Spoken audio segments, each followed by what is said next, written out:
A few years ago, I started noticing something strange. Some people seemed genuinely happy, not because their lives were perfect. They had problems, bills to pay, stress, uncertainty, challenges just like everyone else, and yet they remained positive, hopeful, and surprisingly satisfied with life. At the same time, I met people who seemed to have everything: a good job, a good income, a comfortable life, and many of the things most people spend years chasing.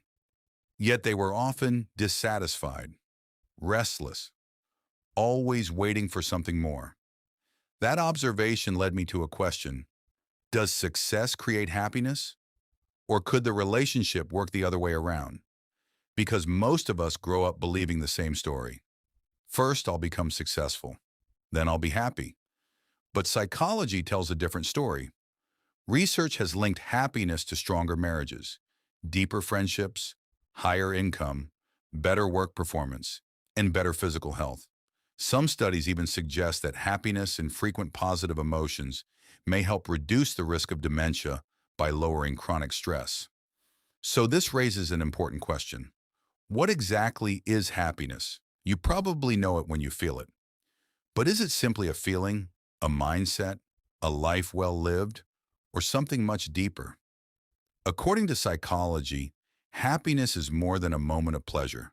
It's a state of well-being and contentment, a lasting sense of positivity, life satisfaction, and peace of mind. It's associated with better mental health, better physical health, and even a longer life. But perhaps the most fascinating part is this: happiness isn't just one emotion.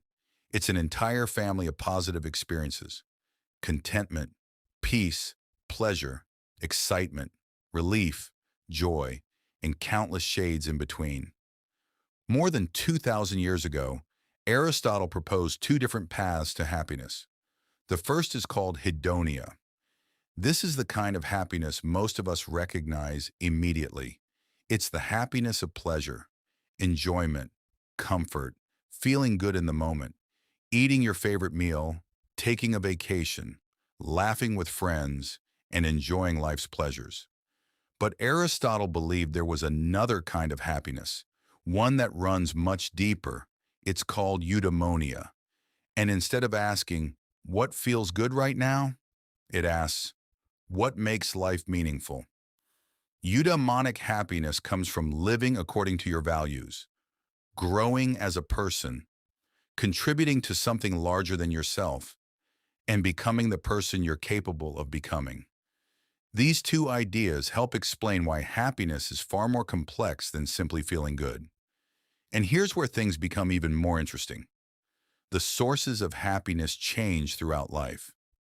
Think about a child. What makes a child happy? Playing games, receiving gifts, unexpected surprises, moments filled with wonder and excitement.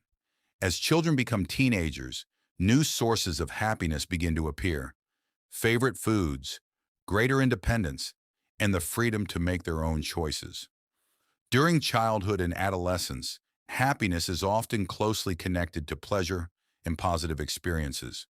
But as people move into adulthood, something begins to change. Many start focusing less on pleasure and more on meaning, less on excitement, more on purpose. This is where deeper forms of happiness become increasingly important. People begin searching for fulfillment through growth, contribution, and living a meaningful life. Yet despite all these changes, some sources of happiness remain remarkably consistent throughout life. Close family relationships, strong friendships, healthy social connections, kindness toward others, a sense of peace in society, travel and new experiences, good health, financial stability, personal achievement, hope for the future, hobbies and interests, and the simple feeling of being valued and appreciated. But there is one more layer.